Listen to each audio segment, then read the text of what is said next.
Hello everyone, नमस्कार, सत श्री अकाल, आदाब।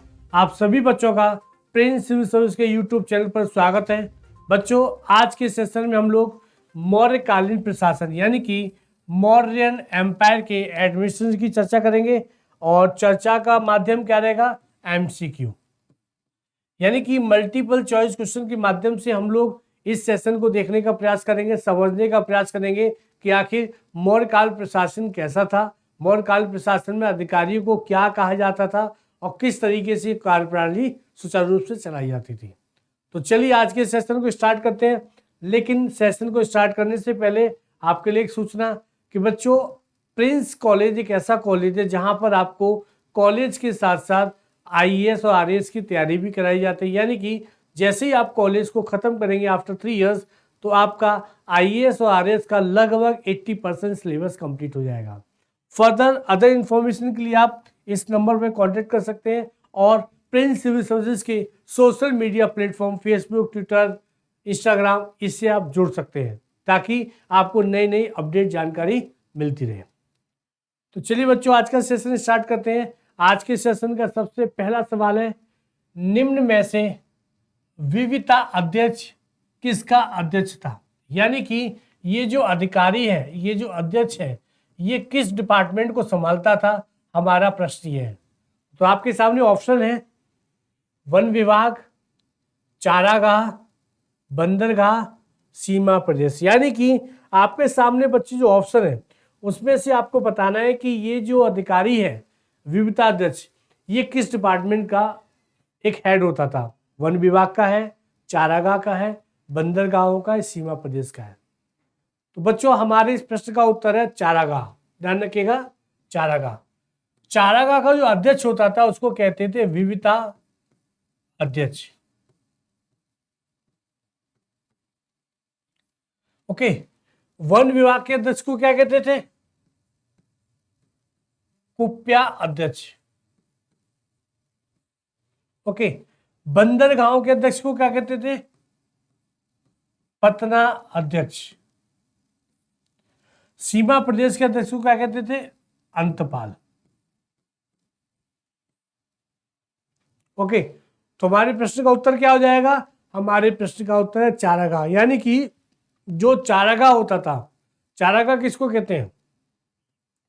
जहां पशुओं को खिलाने का सामान होता है, खाना जो होता है, चारागाह।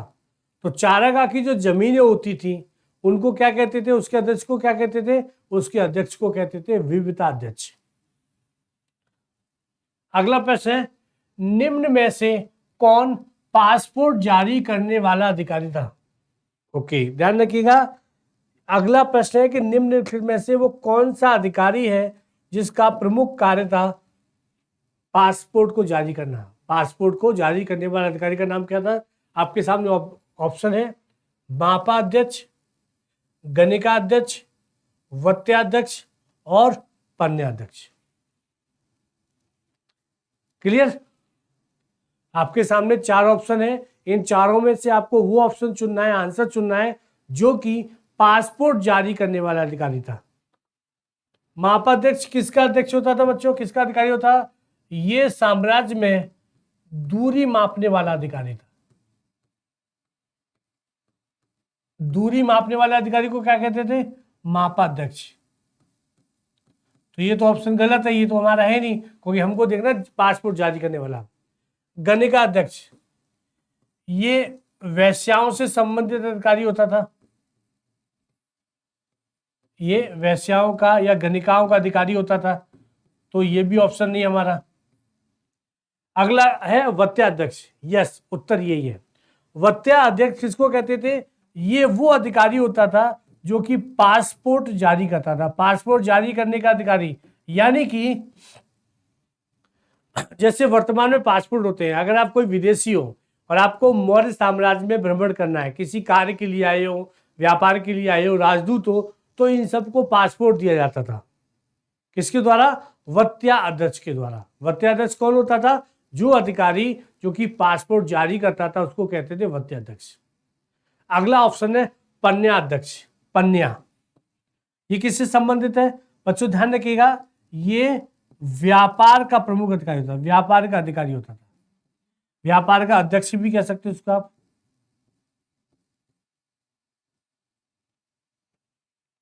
क्लियर। पन्याध्यक्ष किसको कहते थे? व्यापार के अध्यक्ष को या व्यापार के अधिकारी को कहते थे हेड ऑफ द ट्रेड, पन्या अध्यक्ष। लेकिन हमारा उत्तर क्या है? हमारा प्रश्न था पासपोर्ट जारी करने वाला अधिकारी, तो हमारा उत्तर हो जाएगा वत्या अध्यक्ष। क्लियर। चलिए अगला प्रश्न है, निम्न में से किन किन शिलालेखों में अशोक की मंत्री परिषद का जिक्र मिलता है? ओके, यानी कि अशोक के जो कुल मिलाकर के कितने शिलालेख है बच्चों? कितने शिलालेख हैं? 14। तो अशोक के इन 14 शिलालेखों में से किन किन शिलालेखों में इस मंत्री परिषद का उल्लेख है? यानी कि जो किंग की जो काउंसिल थी, अशोक की जो काउंसिल थी, उसका उल्लेख किस किस शिलालेख में मिलता है? तो अशोक के 14 शिलालेख है, कितने स्थानों से प्राप्त हुए? 8।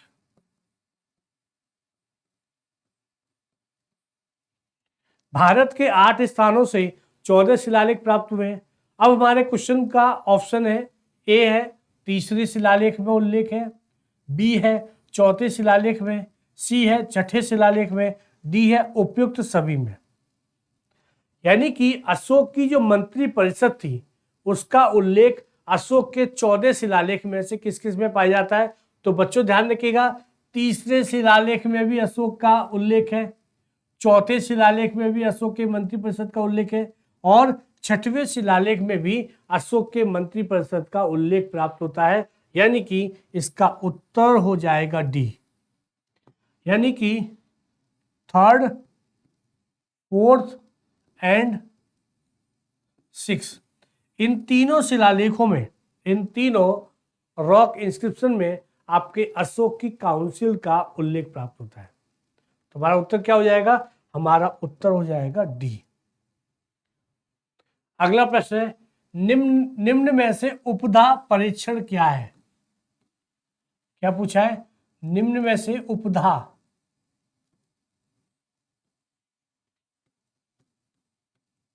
परीक्षण क्या है? ए है राजा को चुनना, बी अधिकारियों की परीक्षा, सी युवराज को चुनना, डी धातु की जांच करना। देखिए हमारा प्रश्न है कि एक शब्द है, एक टर्मिनोलॉजी है उपधा परीक्षण, ये क्या है? पहला ऑप्शन है राजा को चुनना, ये पॉसिबल नहीं है। क्यों? क्योंकि मौर्य साम्राज्य में राजत्व के सिद्धांत में क्या होता था? राजा का पुत्र ही राजा होता था। यानी कि कैसा है? वंशानुगत। यानी कि राजा को चुनने का कॉन्सेप्ट नहीं था, सलाह ली जा सकती थी उत्तराधिकारी चुनने में, लेकिन राजा वही बनता था जो राजा का पुत्र होता था। यानी कि वंशानुगत हेरिडेटरी सिस्टम था, जो राजा है उसका पुत्र ही युवराज बनेगा या राजा बनेगा। तो पहला ऑप्शन तो गलत हो गया, दूसरा एकदम सही है। उपधा परीक्षण ये एक परीक्षण होता था जिसके माध्यम से अधिकारियों को चुना जाता था। यानी कि मौर्य काल में एक तरह से आप कह सकते थे एग्जाम होता था, किसी भी अधिकारी को चुनने के लिए उस काल में एक एग्जाम होता था। इसके साथ साथ जो मंत्री होते थे मंत्रिमंडल में, मंत्रियों को भी इस उपधा परीक्षण के माध्यम से चुना जाता था। आप ये कह सकते हैं ये एक प्रकार की परीक्षा थी जिसके माध्यम से अधिकारियों को, मंत्रियों को या प्रमुख अध्यक्षों को चुना जाता था, उसको कहते थे उपधा परीक्षण। युवराज को चुनना ये भी गलत है, धातु की जांच करना ये भी गलत है। धातु की जांच करने से संबंधित एक प्रश्न मैंने लास्ट सेशन में पूछा था, रूप दर्शक। रूप दर्शक कौन है बच्चों? रूप दर्शक उस अधिकारी को कहते थे जो कि सिक्कों की जांच करते थे, सिक्कों की। क्लियर। लेकिन हमारे प्रश्न का उत्तर क्या है? हमारे प्रश्न का उत्तर है अधिकारियों की परीक्षा को कहते थे उपधा परीक्षण। चलिए अगला सवाल है, निम्न में से मौर्यकालीन दक्षिण प्रांत की राजधानी क्या थी? दक्षिण प्रांत की राजधानी क्या थी? तो ऑप्शन है आपके सामने पाटलिपुत्र, स्वर्णगिरी, तक्षशिला और उज्जैन। यानी कि दक्षिण की राजधानी क्या है?